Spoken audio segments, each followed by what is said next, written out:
آج انشاءاللہ میں آپ کے ساتھ ابراہیم علیہ السلام کی ایک دعا شیئر کروں گی۔ ابراہیم علیہ السلام اللہ سبحانہ و تعالیٰ کے دوست تھے۔ اللہ سبحانہ و تعالیٰ کسی کو اپنا دوست کہے یہ کوئی معمولی مقام نہیں۔ قرآن مجید میں اللہ سبحانہ و تعالیٰ فرماتے ہیں وَاتَّخَذَ اللَّهُ إِبْرَاهِيمَ خَلِيلًا، اور اللہ نے ابراہیم کو دوست بنا لیا۔ اور خلیل کا لفظ جو ہے وہ عام دوستی کے لیے بھی نہیں، خاص دوست۔ اس کے باوجود کہ اللہ سبحانہ و تعالیٰ ان کو اپنا دوست کہتے ہیں، ابراہیم علیہ السلام کے اندر اتنی عاجزی ہے کہ وہ جب بھی اللہ تعالیٰ کا کوئی حکم ملتا ہے تو وہ اس کے آگے جھک جاتے ہیں۔ قرآن مجید میں اللہ تعالیٰ فرماتے ہیں اذ قال له ربه اسلم قال اسلمت لرب العالمین، کہ جب اس کے رب نے اس سے کہا کہ جھک جاؤ تو کہا کہ میں رب العالمین کے لیے جھک گیا۔ اسی طرح ہر موقع پر وہ اللہ تعالیٰ سے دعائیں کرتے ہیں۔ دعا کرنا اللہ تعالیٰ کو بہت پسند ہے۔ جو بندہ اللہ تعالیٰ سے مانگتا ہے اللہ تعالیٰ اس سے خوش ہوتا ہے، باوجود اس کے کہ اللہ تعالیٰ کو یہ معلوم ہے کہ بندے کی ضرورت کیا ہے۔ بہت سے لوگ یہ بھی کہتے ہیں کہ جب اللہ تعالیٰ کو پتہ ہی ہے تو ہمیں مانگنے کی کیا ضرورت ہے، وہ خود ہی دے دے گا، وہ تو دلوں کے حال جانتا ہے۔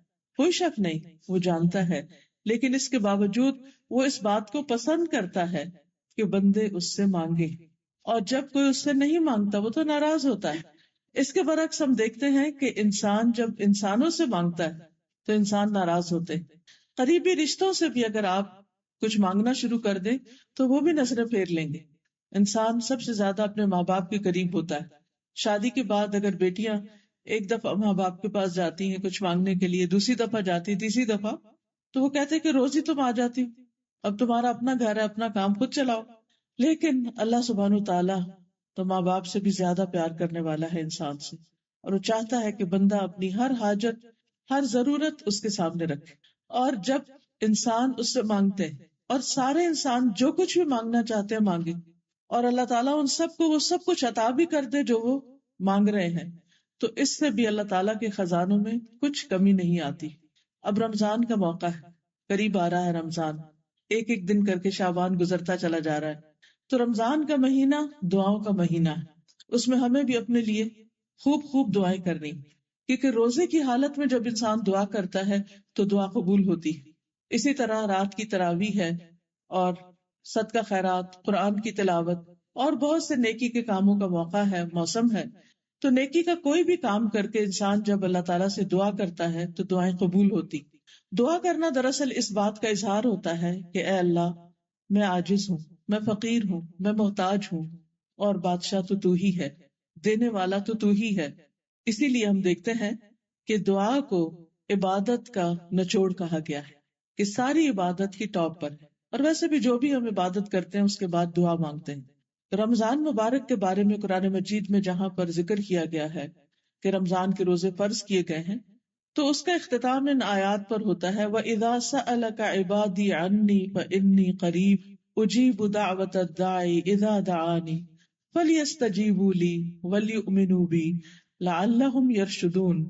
وَإِذَا سَأَلَكَ عِبَادِي عَنِّي، جب آپ سے میرے بندے میرے بارے میں پوچھیں کہ اللہ کہاں ہے، وہ سنتا ہے یا نہیں، کیا وہ ہماری دعائیں سنے گا، تو انہیں بتا دیجئے فَإِنِّي قَرِيبٌ، کہ میں تو یقیناً قریب ہوں، بالکل قریب ہوں۔ یعنی باوجود اس کے کہ وہ اپنے عرش پر ہے، لیکن وہ ہلکی سے ہلکی آواز، حتیٰ کہ دل میں اٹھنے والے خیالات تک سے وہ واقف ہے۔ قرآن مجید میں اللہ تعالیٰ فرماتے ہیں وَلَقَدْ نَعْلَمُ مَا تُوَسْوِسُ بِهِ نَفْسُهُ، ہم یہ بھی جانتے ہیں کہ انسان کے نفس میں، انسان کے دل میں کیا خیالات اٹھتے ہیں، تو وہ بہت قریب ہے۔ أُجِيبُ دَعْوَةَ الدَّاعِ إِذَا دَعَانِ، میں جواب دیتا ہوں دعا کرنے والے، پکارنے والے کی پکار کا، جب بھی وہ مجھے پکارتا ہے، دن کو پکارتا ہے، رات کو پکارتا ہے، آہستہ آواز میں پکارتا ہے، بلند آواز سے پکارتا ہے، دل ہی دل میں پکارتا ہے، وسپر کرتا ہے، کہیں پر بھی پکارتا ہے، میں اس کی دعا سنتا ہوں اور میں اس کا جواب دیتا ہوں کہ بندے میں نے سن لی تیری دعا، فَلْيَسْتَجِيبُوا لِي، بس چاہیے کہ وہ بھی میری بات مانے۔ یعنی اگر بندے یہ چاہتے ہیں کہ اللہ تعالیٰ ان کی دعائیں قبول کرے تو بندوں کے اوپر بھی ایک ذمہ داری عائد ہوتی، اور وہ ذمہ داری کیا ہے کہ وہ بھی اللہ تعالیٰ کی اطاعت کرے۔ اب دیکھیے کہ کسی بھی ریلیشن شپ میں دو طرفہ معاملہ ہوتا ہے، کوئی بھی ریلیشن شپ ہارڈلی ون سائیڈڈ ہوتا ہے، وہ تو ریلیشن شپ بنتا ہی نہیں.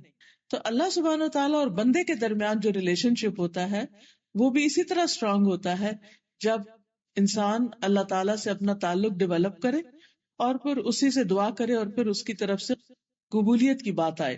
تو بہرحال انسان جب اس سے مانگتا ہے اور وہ سنتا ہے تو وہ چاہتا ہے کہ ہم بھی اس کی سنیں.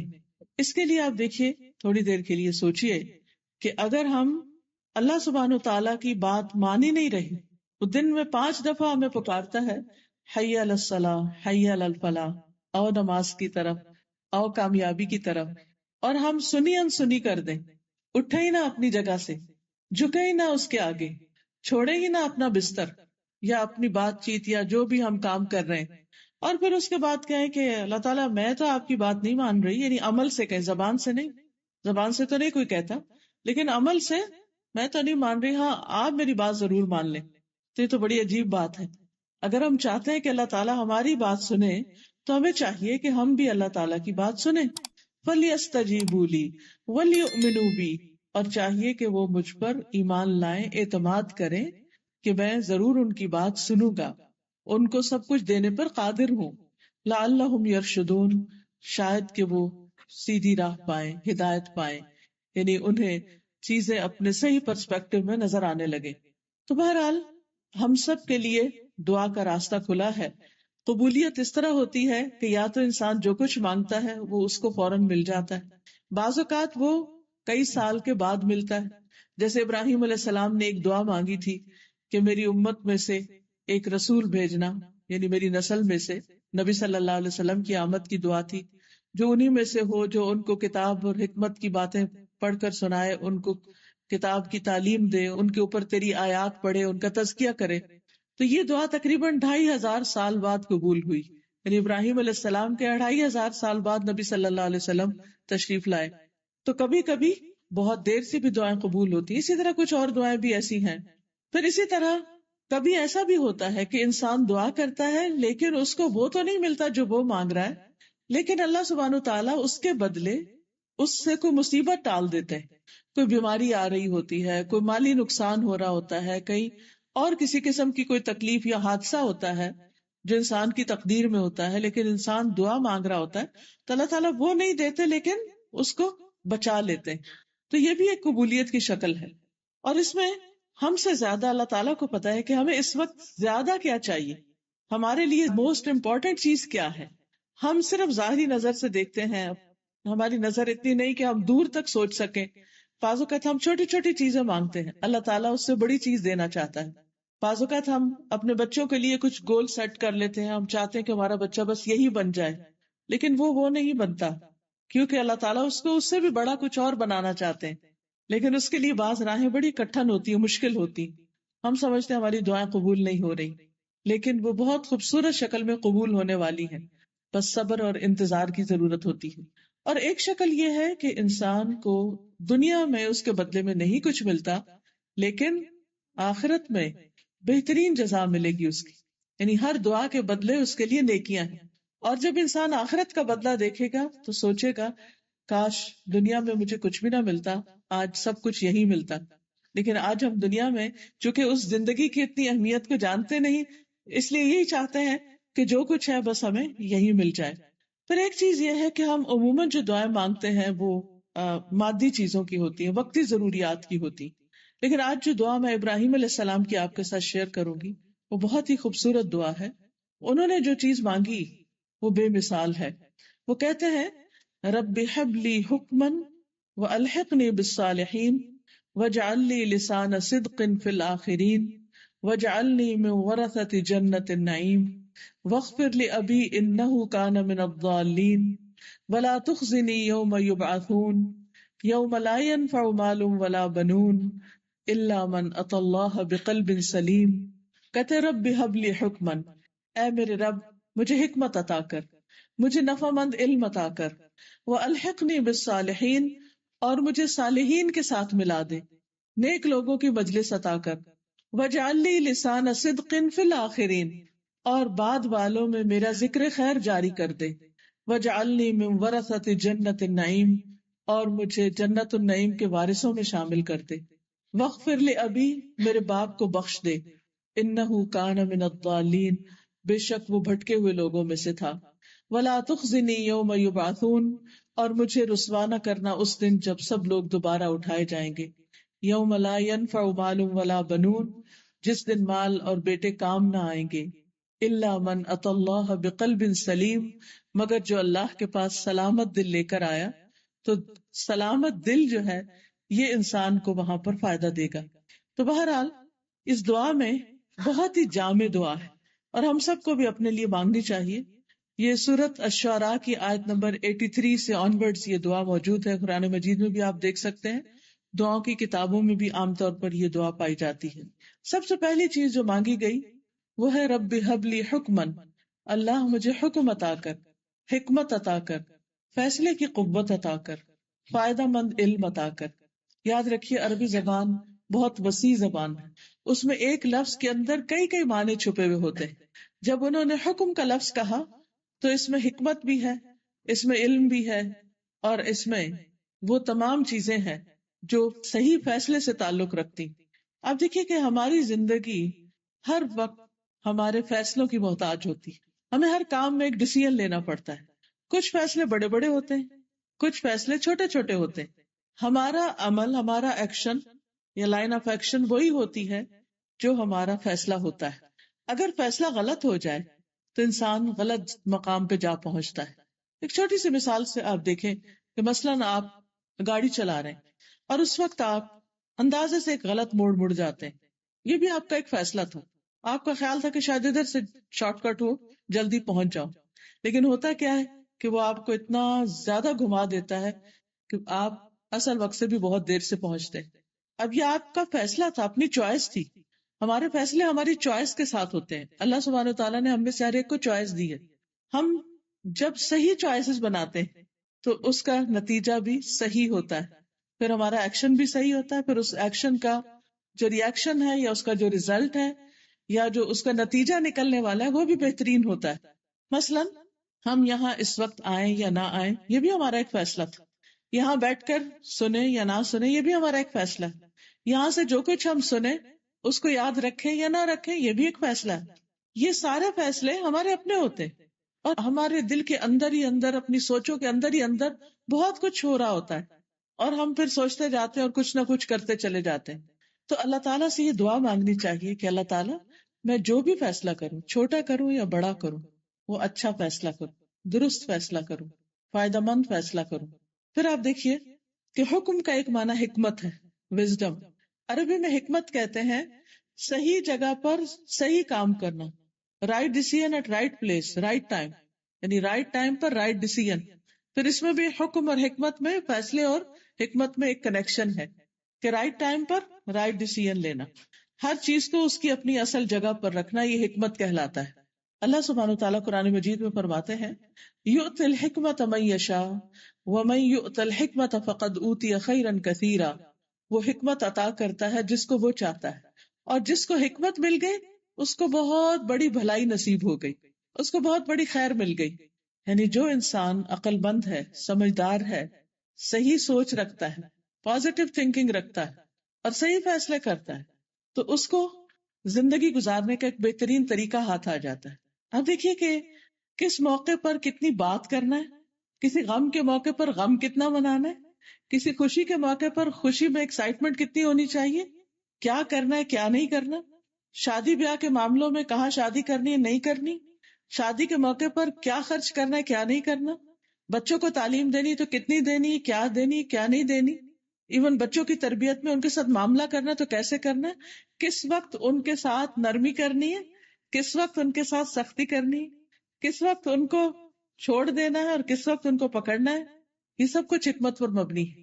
بعض اوقات ہم کھانے کی میز پر بیٹھ کر بچوں سے حساب کتاب شروع کر دیتے ہیں، کہاں گئے، کیا کیا، کیا پڑھا کیا نہیں پڑھا، یوں لگتا ہے جیسے اس وقت ہماری قید میں آتے ہیں اور پھر ہم ان کے ساتھ جیسا چاہیں کریں۔ حالانکہ کھانا کھانے کا وقت ایسا نہیں کہ جس میں انسان کوئی تلخ بات کرے یا ایسی بات کرے کہ جس سے لوگ قریب آنے کی بجائے اور دور ہو جائیں۔ وہ ہلکی پھلکی بات چیت کرنے کا وقت ہوتا ہے، بڑے بڑے فیصلے کرنے کا وقت نہیں ہوتا۔ دیکھیں بعض اوقات ہم جلد بازی میں یا غصے میں یا پہلے ہی سے ہم نے کچھ سوچ کے رکھا ہوتا ہے، اس کے مطابق ہم اپنی گفتگو وہیں سے شروع کرتے ہیں، وہیں سے کام خراب ہو جاتا ہے. بعض اوقات آپ نے دیکھا ہوگا بچے کھانا چھوڑ کے اٹھ جاتے ہیں، پاؤں پٹکتے ہوئے جا کے دروازہ بند کر لیتے ہیں، چلے جاتے ہیں. کبھی گھر میں کھانا ہی نہیں کھاتے. پھر کبھی ایسا بھی ہوتا ہے کہ ماں باپ کے رویے سے تنگ آ کر وہ ماں باپ کے ساتھ بیٹھنا ہی نہیں چاہتے، گلنا ملنا ہی نہیں چاہتے، بات سننا ہی نہیں چاہتے. یہاں تک کیوں نوبت پہنچتی؟ کیونکہ بعض اوقات ہم اس حکمت سے کام نہیں لیتے کہ جس سے پیار، محبت، صبر، برداشت کے ساتھ ہم ان کی تربیت کر سکیں. کبھی تھوڑی سختی کی ضرورت ہوتی ہے، ہم زیادہ کر جاتے ہیں. کبھی فرم ہونے کی ضرورت ہوتی ہے، ہم ان کو ڈھیلا چھوڑ دیتے ہیں. کبھی ایک بات کرنے کی ضرورت ہوتی ہے، ہم 10 باتیں کہہ جاتے ہیں. اور کبھی بات کی ضرورت ہوتی ہے اور ہم کچھ بھی نہیں کہتے. تو یہ سب کچھ کیا ہے؟ حکمت سے تعلق رکھتا ہے. یہ بھی اللہ سبحانہ و تعالیٰ کی دین ہوتی ہے، یہ بھی توفیق ہوتی ہے. اس پر اللہ تعالیٰ سے دعا کرنی چاہیے کہ اللہ ہمیں صحیح وقت میں صحیح بات کرنے کی توفیق عطا فرما، صحیح فیصلوں کی توفیق عطا فرما. اسی طرح آپ دیکھیں باقی معاملات میں بھی جو کچھ ہم کام کرتے ہیں، مثلاً اگر ہم کوکنگ کر رہے ہیں، ایک چائے کا کپ بھی اگر ہم نے پکانا ہے تو آپ دیکھیں اس کو بھی اگر پانی کو زیادہ ابال دیں گے تو کیا ہوگا، کم ابالیں گے تو کیا ہوگا، پتی زیادہ ڈال دیں گے تو کیا ہوگا، کم ڈالیں گے تو کیا ہوگا، دودھ زیادہ ڈال دیں گے تو کیا، کم ڈالیں گے تو کیا. ان ساری چیزوں کا اس چائے کے کپ پر اثر پڑ رہا ہے. یہ سارے فیصلے تو ہمارے ہی، ہم نے کیا کرنا ہے. لیکن اگر ہم ہر چیز کو ایک بیلنس کے ساتھ صحیح مقدار میں کریں گے تو وہ چیز فائدہ مند ہوگی، زیادہ لذیذ ہوگی. کوئی بھی چیز ہم کر رہے ہیں تو یہ سب چیزیں حکمت سے تعلق رکھتی ہیں، فیصلوں سے تعلق رکھتی ہیں، اور ان سب کے پیچھے علم کی ضرورت ہوتی ہے. اب مثلاً ایک ڈاکٹر کے پاس آپ جاتے ہیں تو وہ آپ کے لیے دوائی پرسکرائب کرتا ہے، نسخہ لکھتا ہے آپ کے لیے. وہ جو اس وقت وہ سمجھ رہا ہے آپ کو، آپ خود بھی اپنے آپ کو نہیں سمجھ رہے ہوتے کہ اس وقت مجھے کیا چاہیے، مجھے کون سی میڈیسن کھانی چاہیے، کتنی کھانی چاہیے، کب تک کھانی چاہیے. یہ آپ کے بہاف پر ڈیسیژن کون لیتا ہے؟ ڈاکٹر لیتا ہے، اور اسی کو لینا چاہیے. کیوں؟ اس لیے کہ اس کے پاس علم ہے، وہ علم جو میرے پاس نہیں ہے. تو زندگی میں صحیح فیصلے کرنے کے لیے صحیح علم بہت ضروری ہے.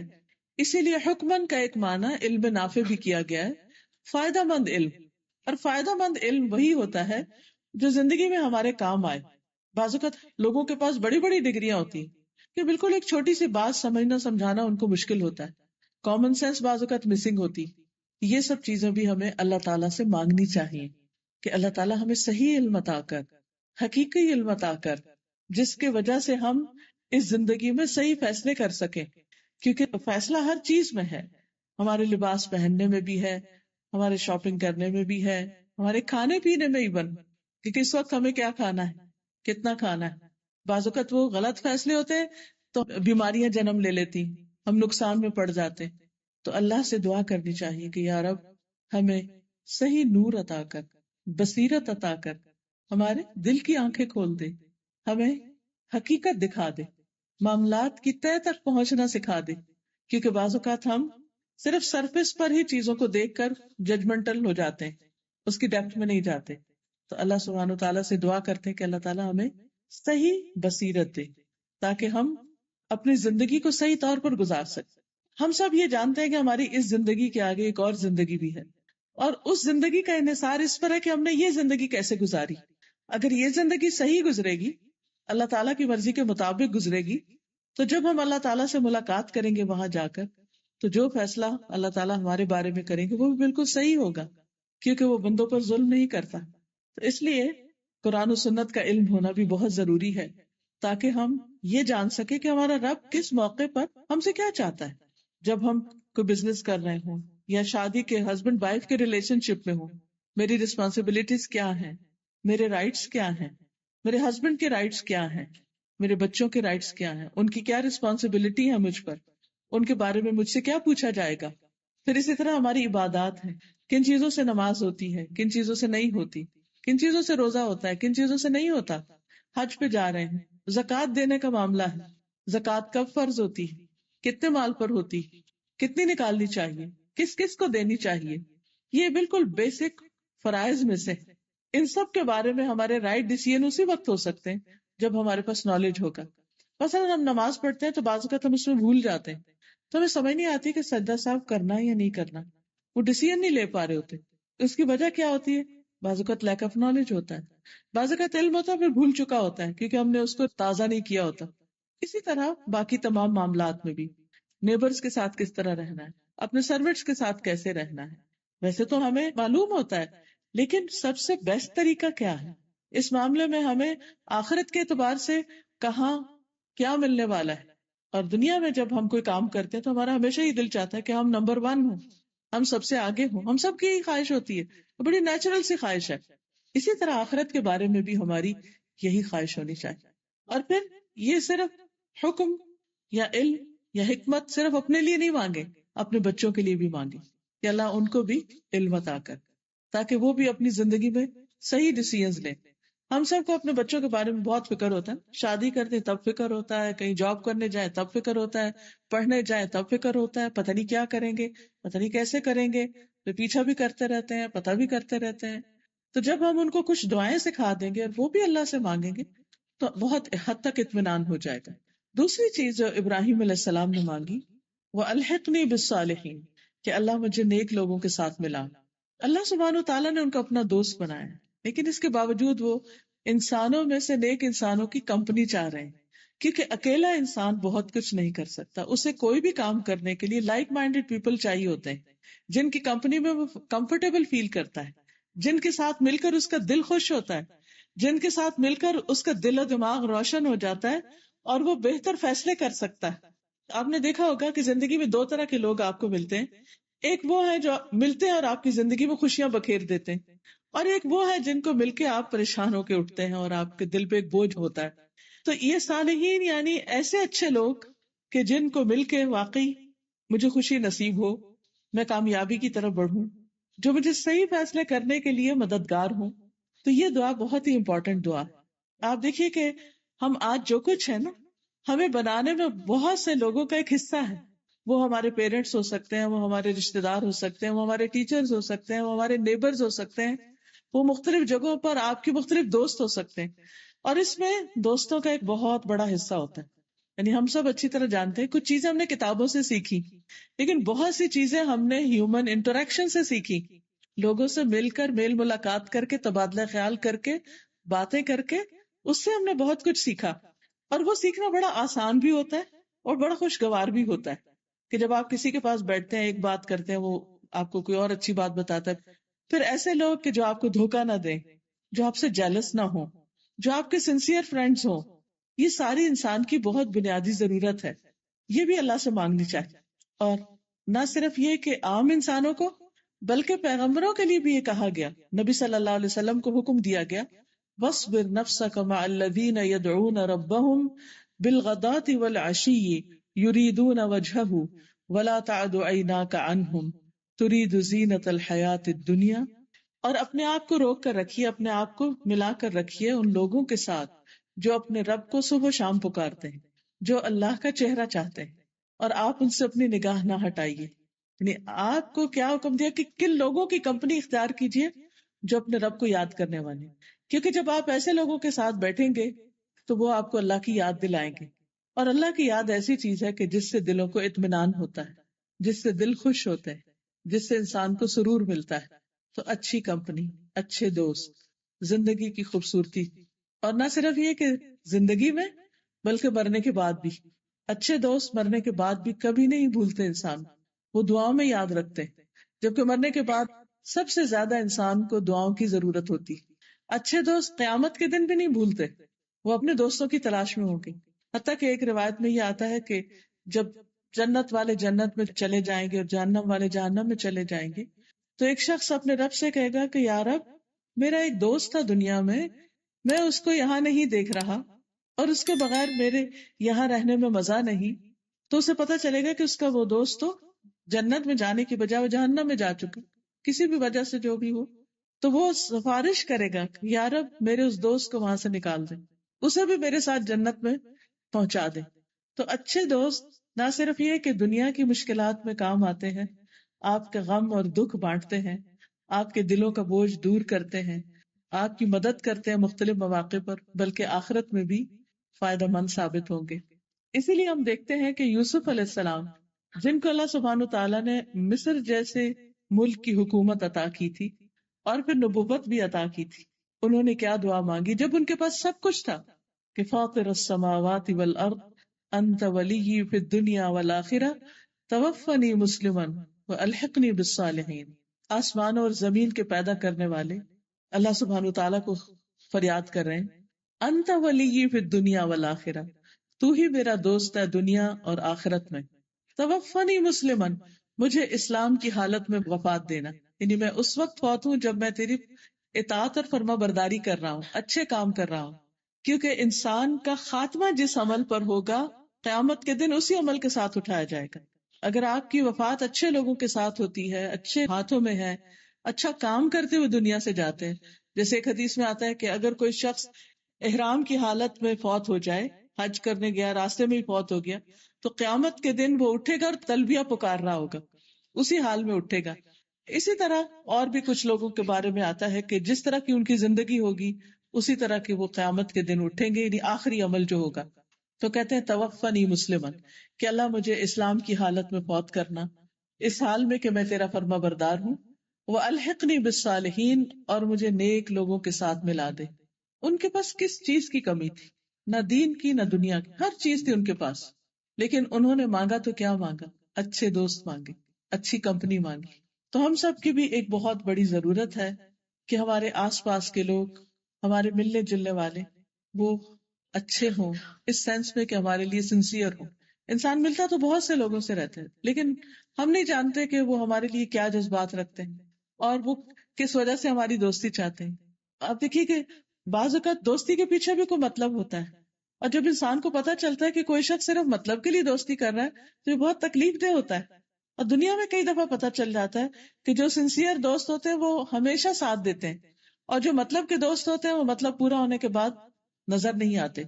تو جب انسان نیک لوگوں کی دوستی مانگے گا، اچھے لوگوں کی، صالح کا مطلب ہوتا ہے اچھا، نیک، تو پھر وہ ہمیشہ کے لیے آپ کے لیے سنسیئر ہوں گے، آپ کے خیر خواہ ہوں گے، آپ سے سچی محبت کرنے والے ہوں گے. اور انسان کو اس دنیا میں اور خاص طور پر اس مٹیریلسٹک دور میں، یعنی ہمیشہ سے لوگوں کے اندر دنیا کی ایک محبت رہی ہے، لیکن آج کا دور میں کچھ زیادہ ہو گئی ہے یہ چیز. شاید ہماری نانی دادی کے وقت لوگ اتنا مٹیریلسٹک نہیں تھے جتنا اب ایک دنیا کی دوڑ لگ گئی ہے، ہر شخص اس دوڑ میں ایک طرح سے شریک ہوتا جا رہا ہے، تو اس میں بعض اوقات رشتوں کی پہچان بھی بھول جاتی. تو ایسے میں انسان جب یہ دعا کرتا ہے تو اس کو خاص خوشی اور سکون حاصل ہوتا ہے. اچھا، بچوں کی تربیت میں بھی آپ دیکھیے کہ اگر آپ کے بچوں کے دوست اچھے ہیں تو آپ بہت ہی خوش قسمت ہیں، پھر آپ کو فکر کی ضرورت نہیں، کیونکہ اچھے دوست ان کو اچھی راہ ہی بتائیں گے، اچھے مشورے دیں گے اور ان کو صحیح راستہ ملے گا. اور اگر ان کی کمپنی اچھی نہیں تو خواہ آپ نے گھر سے کتنی بھی تربیت کی ہو، بری کمپنی میں بیٹھ کے عام طور پر بچے پھر ویسے ہی ہونے لگتے ہیں، کیونکہ وہ انکار نہیں کر سکتے دوستوں کے مطالبات کا. بہت سے بچے پڑھنے میں بہت اچھے، قابل، سمجھدار، سب کچھ، لیکن برے دوستوں نے ان کو کسی کام کا نہیں چھوڑا. تو اس میں جو ہم اپنے بچوں کو نصیحتیں کریں یا ان کے لیے جس چیز کی فکر کریں اور جس چیز پر ہم نظر رکھیں وہ ان کے دوست بھی ہیں. اور یہ بچپن سے ہی، چھوٹی عمر سے ہی. ہمارے والد بہت میک شور کرتے تھے کہ ہم کہیں سے کوئی گالی نہ سیکھ کے آئیں، کوئی بیڈ ورڈ نہ یوز کریں، کوئی بولنے میں یا کسی ایسی چیز میں کوئی چیز شامل نہ ہو جائے کہ جو تربیت میں خلل ڈالے. تیسری چیز جو ابراہیم علیہ السلام نے مانگی وہ تھی وَاجْعَلْ لِي لِسَانَ صِدْقٍ فِي الْآخِرِينَ، کہ بعد والوں میں میری سچی نام بری کرنا. ہر انسان کو جانا ہے دنیا سے، لیکن ہر شخص مرنے کے بعد اپنے آثار چھوڑ کے جائے گا جس کے ساتھ اس کی یادیں وابستہ ہوں گی. اس وقت بھی آپ دیکھیے کہ جتنے بھی آپ کے دوست ہیں، رشتہ دار ہیں، ان سب کے بارے میں آپ کی ایک سوچ ہے کہ ان کے ساتھ ایک آپ کا تصور ہے، ان کا ایک امیج ہے آپ کے ذہن میں. جب ان کا نام لیا جاتا تو آپ کو ان کی خاص تصویر نظر آنے لگتی کہ فلاں فلاں ایسا ہے، فلاں کا دل بہت بڑا ہے، فلاں بڑا بخیل ہے، فلاں اچھا ہے، فلاں اچھا نہیں ہے. ہمیشہ ایک فیلنگ ہوتی ہے یا کچھ وائبز ہوتی ہیں جو انسان کو محسوس ہوتی ہیں. اب آپ دیکھیے کہ مرنے کے بعد ہم کیا یادیں چھوڑ کر جائیں گے، لوگ ہمیں کس نام سے یاد کریں گے، یہ بھی بہت امپورٹنٹ ہے.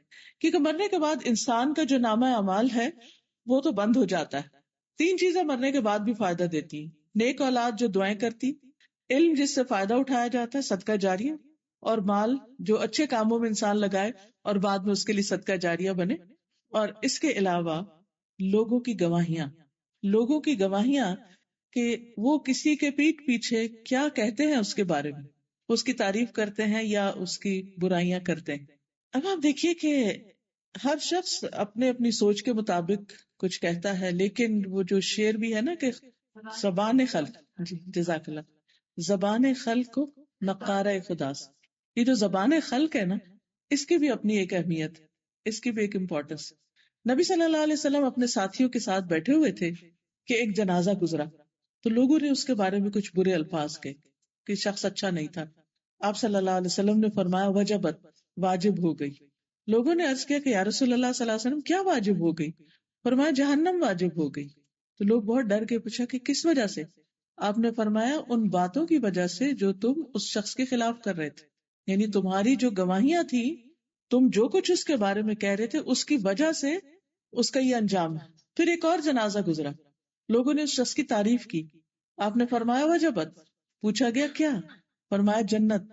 وجہ پوچھی گئی تو بتایا گیا تمہارے اچھی تعریف کی وجہ سے۔ اب دیکھیے ہم عام طور پر ایک جملہ دہراتے ہیں، مجھے نہیں کسی کی پرواہ، جو مرضی کوئی کہے، میں تو بس جو ہوں سو ہوں۔ ٹھیک ہے، پرواہ نہیں ہونی چاہیے، انسان کو خود اچھا ہونا چاہیے، اور جب وہ اچھا ہوگا تو انشاءاللہ اللہ تعالیٰ اس کی اچھی شہرت بھی کر دے گا۔ لیکن یہ ضرور یاد رکھنا چاہیے کہ اللہ تعالیٰ ہمارے آثار بھی لکھ رہے ہیں۔ سورۃ یاسین آپ سب پڑھتے ہیں، اس میں آتا ہے اِنَّا نَحْنُ نُحْيِي الْمَوْتَى وَنَكْتُبُ مَا قَدَّمُوا وَآثَارَهُمْ، بے شک ہم مردوں کو زندہ کریں گے اور ہم لکھ رہے ہیں جو وہ آگے بھیج رہے ہیں اور جو وہ اپنے پیچھے آثار چھوڑ رہے ہیں، جو ان کے فٹ پرنٹس ہیں، جو پیچھے یادیں چھوڑ کے جا رہے ہیں، جو کام دنیا میں چھوڑ کر جا رہے ہیں۔ کوئی کتاب لکھتا ہے، کوئی لوگوں کو ٹرین کرتا ہے، کوئی اچھی کنٹریبیوشن کرتا ہے، جو بھی اس کا نام بعد میں رہ جاتا ہے۔ تو جب تک وہ نام جس حوالے سے بھی باقی ہے، اچھے یا برے سے، وہ اس کے حق میں اجر یا اس کے لیے سزا کا باعث بنتا رہتا ہے۔ تو ابراہیم علیہ السلام نے اس کی بھی دعا مانگی، اور آپ دیکھیے کہ ابراہیم علیہ السلام کی دعا کتنے اچھی طرح قبول ہوئی کہ اس کے بعد اللہ تعالیٰ نے ان کی نسل میں خیر جاری کی، ان کو اسماعیل اور اسحاق جیسے بیٹے عطا کیے۔ اسحاق علیہ السلام سے یعقوب علیہ السلام پیدا ہوئے، یعقوب علیہ السلام سے آگے ان کے 12 بیٹے، اور انہی میں سے یوسف علیہ السلام، اور انہی میں سے بنی اسرائیل کی نسل چلی۔ دوسرے بیٹے اسماعیل علیہ السلام سے نبی صلی اللہ علیہ وسلم پیدا ہوئے، اور دنیا میں آپ کا ذکر خیر جاری ہوا۔ اب دیکھیے ہم سب اپنی نمازوں میں جو درود پڑھتے ہیں اس میں ابراہیم علیہ السلام کا ذکر خیر کرتے ہیں، یہ ان کی دعا کی قبولیت کا نتیجہ ہے۔ لاکھوں کروڑوں لوگ ہر روز اپنی نمازوں میں ابراہیم علیہ السلام کے لیے دعا کر رہے ہیں، اللہم بارک، اللہم صلی علی محمد وعلی آل محمد کما صلیت علی ابراہیم وعلی آل ابراہیم انک حمید مجید، اور اللہم بارک علی محمد وعلی آل محمد کما بارکت علی ابراہیم وعلی آل ابراہیم۔ تو ہر نماز میں ان کا ذکر خیر ہوتا ہے۔ یہ کیوں ذکر خیر ہوتا ہے؟ ان کی برکتوں کا اور ان پر اللہ کی رحمتوں کا، کیونکہ انہوں نے زندگی میں کام ایسے کیے، اگرچہ انہیں کافی امتحانوں سے گزرنا پڑا، لیکن وہ ہر جگہ ثابت قدم رہے اور نیکی پر جمے رہے، تو اللہ تعالیٰ نے ان کے لیے خیر و بھلائی کے دروازے کھول دیے، اور ان کو دنیا میں بھی خیر و بھلائی عطا کی، اور آخرت میں تو ہے ہی۔ اچھا، جو بچوں کی ہم تربیت کریں تو ان کو ہم ضرور یہ سکھائیں کہ بیٹا تم جو کچھ بھی کرو گے اس سے تمہاری ایک شہرت بنے گی، اچھی بنے گی تو وہ تمہارے کام آئے گی، اور اگر تمہاری شہرت خراب ہوئی تو کوئی تم پہ ٹرسٹ نہیں کرے گا، خواہ جاب کرو یا بزنس کرو، وہ سب چیزیں کاؤنٹ ہوتی، اس کا تمہیں نقصان ہوگا۔ اور پھر وَجَعَلْنِي مِن وَرَثَةِ جَنَّةِ النَّعِيمِ کہ انسان ہمیشہ اپنی آخرت کو یاد رکھے اور وہاں کے لیے بھی دعا کرے کہ اللہ نعمتوں بھری جنت میں داخل کرنا۔ دنیا میں ہم کیا چاہتے ہیں؟ ہمارا گھر کیسا ہو؟ گھر ہو، اس میں گارڈن بھی ہو، اس میں پھلدار درخت ہو، اس میں پھول ہو، اس میں ہر آرام کی چیز ہو، نعمت ہو، ڈریم ہوم۔ تو وہ ڈریم ہوم دنیا میں ہوتا بھی ہے، لیکن جو جنت ہے اس کے مقابلے میں تو کچھ بھی نہیں۔ اس لیے آخرت کے گھر کی دعا کرنی چاہیے کہ اللہ تعالیٰ وہاں ہمیں نعمتیں عطا کرنا، ہمارا انجام اچھا کرنا، کیونکہ وہ زندگی کبھی بھی ختم ہونے والی نہیں۔ اس دنیا کی جتنی بھی نعمتیں ہیں، جو کچھ بھی ہے، وہ سارے کا سارا ایک دن ختم ہو جائے گا، لیکن وہاں سب کچھ ہمیشہ باقی رہنے والا ہے۔ وہاں کی خوشیاں، آرام، جنت وہ جگہ جہاں کوئی بیمار نہیں ہوگا، جہاں کوئی بوڑھا نہیں ہوگا، جہاں کبھی کسی پر کوئی غم، دکھ اور تکلیف نہیں ہوگا، کوئی بڑھاپا نہیں آئے گا. تو اس جنت کی انسان کو تمنا کرنی چاہیے. ایک حدیث میں آتا ہے کہ ایک اعرابی آپ کے پاس آیا اور کہنے لگا کہ کیا جنت میں ببول کا درخت ہوگا؟ کیونکہ عربوں کے یہاں وہ ہر قسم کے درخت نہیں ہوتے تھے، تو وہ درخت قیمتی شمار ہوتا تھا. تو آپ نے فرمایا ہاں ہوگا. اس نے کہا پھر اس میں کانٹے بھی ہوں گے؟ آپ نے فرمایا ہاں کانٹے ہوں گے، لیکن اس کے ایک کانٹے کے اندر مومن کے لیے 70,000 کھانے ہوں گے، اور ہر کھانے کا رنگ دوسرے سے مختلف ہوگا. آپ دیکھیے کہ آپ ایک دن میں کتنا کھا سکتے، یعنی اگر ایک کانٹے کے اندر اتنا کچھ ہے تو پھر وہ پورے درخت میں کیا کچھ ہوگا، اور بے شمار درخت اور ان کے اندر کتنی نعمتیں. ہمیشہ کے لیے جیتے ہوئے وہ نعمتیں انسان ایکسپلور کرتے کرتے کرتے تھک جائے، لیکن وہ نعمتیں ختم نہیں ہوگی. انسان کی سوچ سے بھی بالا ان نعمتوں کی تمنا کرنی چاہیے، اس کے لیے کوشش کرنی چاہیے، اس کے لیے دعا کرنی چاہیے. اور الحمدللہ رمضان آگے ہے، بہترین موقع ہے ہمارے لیے کہ ہم کچھ کریں. ابراہیم علیہ السلام نے یہ بھی دعا مانگی کہ اللہ میرے باپ کو بخش دے. ہمیں اپنی دعا میں اپنے والدین کو یاد رکھنا چاہیے، کیونکہ والدین کے ساتھ جو نیکی کی جاتی ہے وہ ایسی نیکی ہے جس کا بدلہ اللہ تعالیٰ دنیا میں بھی دیتے. جب کبھی کوئی مشکل وقت ہو نا، پریشانی کا وقت ہو، یا بچے بات نہ مانے، یا کوئی بچوں کی طرف سے کوئی دکھ تکلیف ہو، والدین کے ساتھ احسان کریں. زندہ ہیں تو ان کے کسی کام آئیں، ان کا دل خوش کر دیں، اور اگر فوت ہو چکے ہیں تو ان کے لیے کوئی صدقہ خیرات کریں، ان کے لیے دعائیں کریں، انشاءاللہ پریشانی دور ہوگی. اس کے برعکس اگر کوئی والدین کے ساتھ زیادتی کرتا ہے، ان کو ستاتا ہے، تو یہ ان گناہوں میں سے ہے جس کی سزا دنیا میں بھی انسان کو ملتی. ہم میں سے کون ہے جس نے اپنے ماں باپ کو تنگ نہ کیا؟ یہ ان کی گریٹنس ہوتی ہے کہ وہ ہمیں ان ساری باتوں کے باوجود معاف ہی کرتے چلے جاتے ہیں، اور ہم کتنا بھی تنگ کریں وہ خوش ہی رہتے ہیں اور دعائیں ہی کرتے چلے جاتے ہیں الا ماشاء اللہ.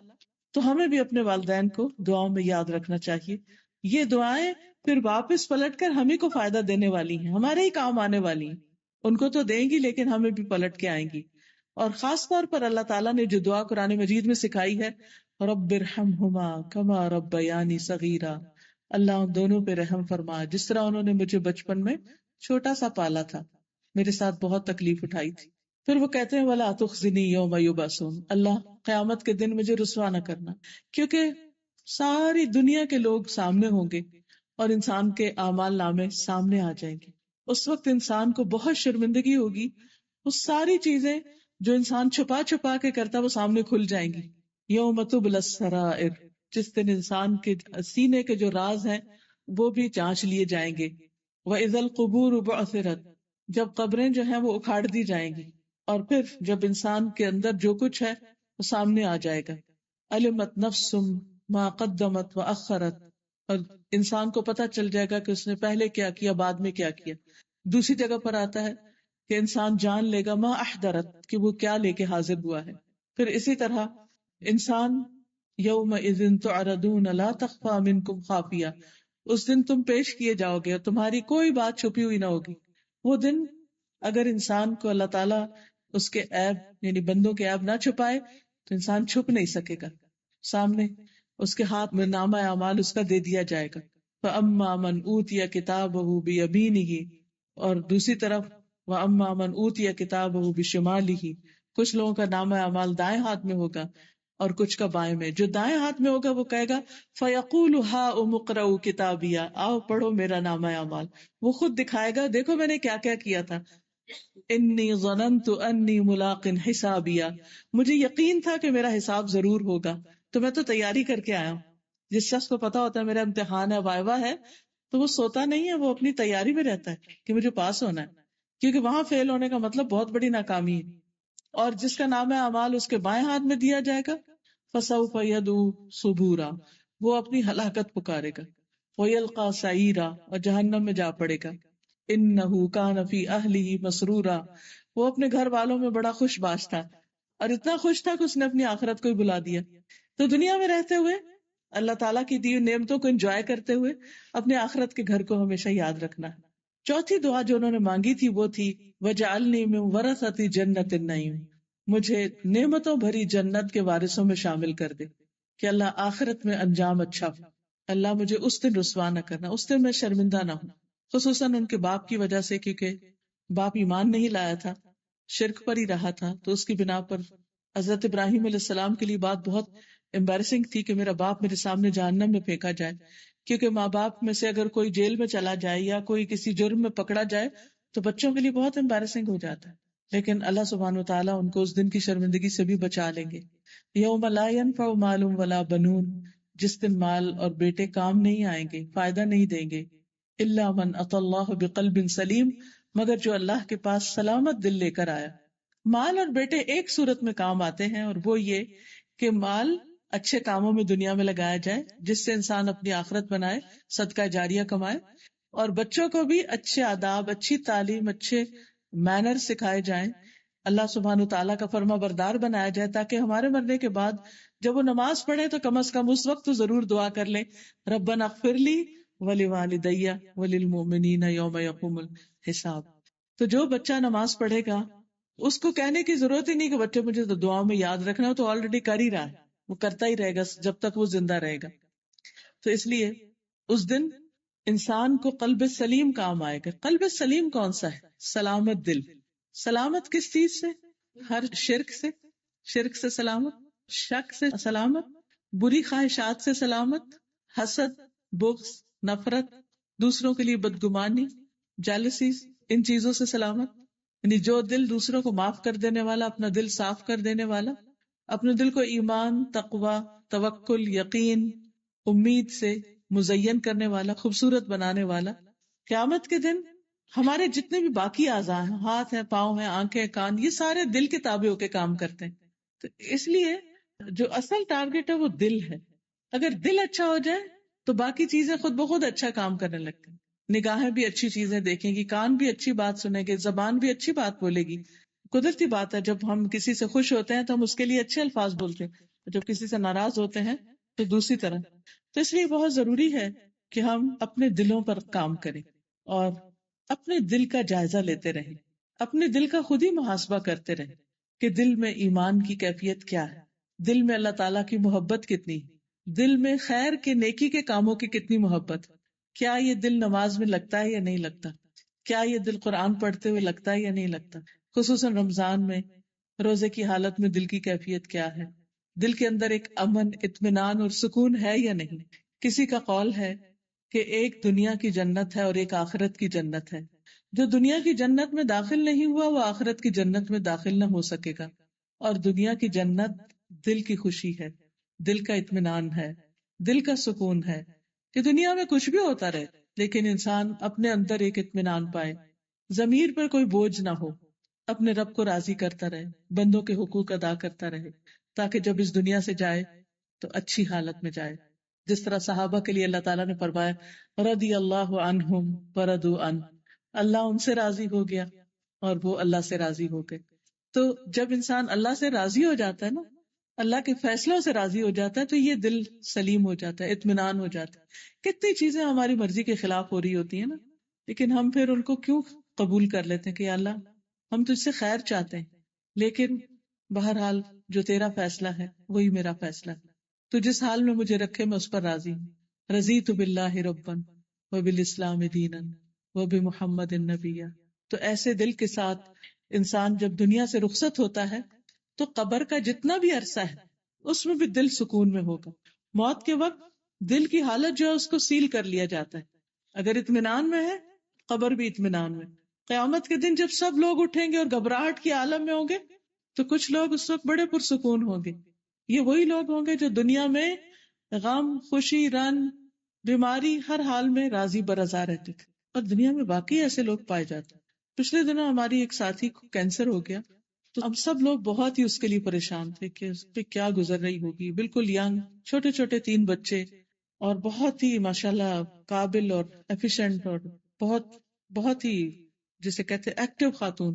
لیکن جب میں ان کو دیکھنے کے لیے گئی تو بڑے اطمینان کی حالت میں تھی، اور مجھے بڑی حیرت بھی ہوئی کہ ایک انسان جس کی بیماری شاید 3rd یا 4th ڈگری پہ تھا، وہ کینسر، جس کی بیماری ایسی ہو کہ ڈاکٹر اس کو بس زندگی سے مایوس کر رہے ہوں.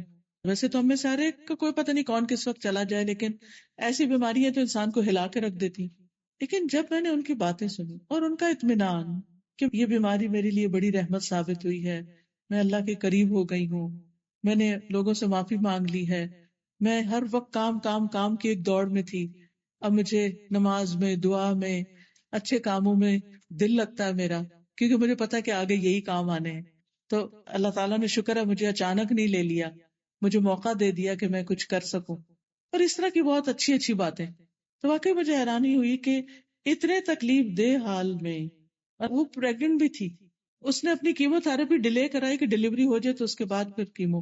بہرحال تکلیف دہ مرحلہ، درد، اور پھر سر میں چلا گیا اور چکر اور سب کچھ، لیکن اس کے باوجود اطمینان اور اللہ سے اچھا گمان کہ اللہ نے میرے لیے برا نہیں کیا، میرے لیے اس میں بڑی بھلائی ہے.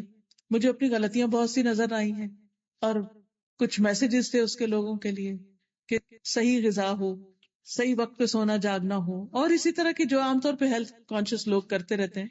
لیکن سب سے بڑی بات یہ تھی کہ اللہ کے بارے میں گمان اچھا. تو جب بندہ اللہ کے بارے میں گمان اچھا رکھتا ہے تو اللہ تعالیٰ بھی اس سے اچھا معاملہ کرتا ہے. لیکن جب وقت مصیبت آتی ہے اس وقت ہمارے منہ سے کیا نکلتا ہے، اصل مشکل تو یہ ہے نا، آخری وقت میں کیا نکلے گا. تو جب کوئی اس حال میں دنیا سے رخصت ہو کہ اس کا گمان اللہ کے بارے میں اچھا تو آگے اچھا ہی اچھا ہے. تو اللہ تعالیٰ سے دعا ہے کہ اللہ تعالیٰ ہمیں زیادہ سے زیادہ اچھے کاموں کی توفیق عطا فرمائے. کچھ باتیں شہر رمضان کے حوالے سے جو بیسک کرنے کا کام ہے وہ ایک ہے، اور جس کے لیے اللہ نے روزے فرض کیے، اور وہ ہے تقوی کا حصول، کہ ہمارے دلوں میں اللہ کا ڈر پیدا ہو، اللہ کی محبت ہو، ہم اپنا تزکیہ کریں. اور تقوی کا مقام بھی دل ہے، یعنی پھر اپنے ہی دلوں پر اپنے اوپر ورک کرنے کی بات ہے کہ اس میں جب قرآن کی تلاوت کریں گے تو دل صاف ہوں گے، نمازیں پڑھیں گے تو وہ بھی دلوں پہ اثر ڈالیں گے، روزہ رکھیں گے تو اس کا بھی ایفیکٹ دلوں پر ہی آئے گا. تو ہمارا ایک ہی گول ہونا چاہیے رمضان میں کہ ہم اللہ کے اور قریب ہو جائیں، کیونکہ جانا جو اسی کے پاس ہے، اس کے قرب کے ساتھ جائیں گے تو معاملہ اور ہوگا، دوری کے ساتھ جائیں گے تو پھر اور ہوگا. اللہ تعالیٰ سے دعا ہے کہ اللہ تعالیٰ ہمیں اچھے کاموں کی توفیق عطا کرے. دعا کر لیں. سبحان اللہ والحمد للہ ولا الہ الا اللہ واللہ اکبر ولا حول ولا قوة الا باللہ العلی العظیم. اللہم صلی علی محمد وعلى آل محمد كما صليت على إبراهيم وعلى آل إبراهيم إنك حميد مجيد. اللهم بارك على محمد وعلى آل محمد كما باركت على إبراهيم وعلى آل إبراهيم إنك حميد مجيد. ربنا آتنا في الدنيا حسنة وفي الآخرة حسنة وقنا عذاب النار. ربنا لا تزغ قلوبنا بعد إذ هديتنا وهب لنا من لدنك رحمة إنك أنت الوهاب. ربنا هب لنا من أزواجنا وذرياتنا قرة أعين واجعلنا للمتقين إماما. اللهم اكفنا بحلالك عن حرامك وأغننا بفضلك عمن سواك. لا إله إلا الله وحده لا شريك له له الملك وله الحمد وهو على كل شيء قدير. سبحان الله والحمد لله ولا إله إلا الله والله أكبر ولا حول ولا قوة إلا بالله العلي العظيم. أستغفر الله ربي من كل ذنب وأتوب إليه. الله أكبر كبيرا والحمد لله كثيرا وسبحان الله بكرة وأصيلا. اللهم إني أسألك من الخير كله عاجله وآجله ما علمت منه وما لم أعلم وأعوذ بك من الشر كله عاجله وآجله ما علمت منه وما لم أعلم. لا إله إلا الله وحده لا شريك له له الملك وله الحمد وهو على كل شيء قدير. اے اللہ، اے رب العالمین، آپ ہر چیز پر قادر ہیں. یا رب العالمین، تو ہمیں ایمان کی دولت نصیب فرما، تقوی کی دولت نصیب فرما، اپنی محبت عطا فرما، اپنی خشیت عطا فرما، ہمیں قلب سلیم عطا فرما، ہمیں نفع مند علم عطا فرما، ہمیں حکمت عطا فرما، ہمیں نیک ساتھی عطا فرما، ہمیں مرنے کے بعد ذکر خیر عطا فرمانا، ہمیں جنت النعیم عطا فرمانا، ہمارے والدین کو بخش دینا. اللہ ہمیں قیامت کے دن رسوا نہ کرنا. یا رب العالمین، ہمیں دنیا کی بھلائیاں بھی عطا فرما. یا اللہ، ہمیں اپنا محتاج رکھنا، بندوں کی محتاجی سے بچانا. یا اللہ، تو صحت اور زندگی اپنی رضا کے مطابق گزارنے کی توفیق عطا فرمانا، رزق حلال عطا فرمانا، نیک اور صالح اولاد عطا فرمانا، ہماری نسلوں میں خیر جاری کر دینا، ہمارے بچوں کو دنیا اور آخرت کی کامیابیاں عطا فرمانا، انہیں ہماری آنکھوں کی ٹھنڈک بنا دینا۔ یا اللہ ہمارے دوستوں، عزیزوں، رشتہ داروں پر اپنی رحمت فرمانا، ان سب کی مشکلات دور فرمانا۔ اللہ بیماروں کو صحت عطا فرمانا، دکھی لوگوں کے دکھ دور فرمانا۔ اللہ افواج پاکستان کی حفاظت فرمانا، ان کو دن دگنی رات چگنی ترقی عطا فرمانا، انہیں ہر دشمن اور ہر حاسد کے شر سے محفوظ رکھنا۔ یا رب العالمین، جو کچھ وہ کر رہے ہیں، جو بھی ملک و دین کی خدمت کر رہے ہیں، یا اللہ اس خدمت کو قبول فرما اور ان کو دنیا اور آخرت میں عزت عطا فرما۔ یا رب العالمین، تو ہم سب پر اپنی رحمت فرما، جنہوں نے اس مجلس کا اہتمام کیا ہے انہیں اس کی بہترین جزا عطا فرما، ان کے مال جان عزت آبرو ہر چیز میں برکت عطا فرما۔ جتنی بھی بہنیں یہاں آئی ہیں ان کے دلوں میں جو نیک دعائیں اور تمنائیں ہیں ان کو پورا فرما۔ یا حی یا قیوم برحمتک استغیث، اللہ ہم تجھ سے ہر خیر کا سوال کرتے ہیں اور ہر شر سے تیری پناہ میں آتے ہیں۔ اللہ تو ہمیں خیر اور بھلائی کے کاموں میں آگے بڑھنے کی توفیق دے۔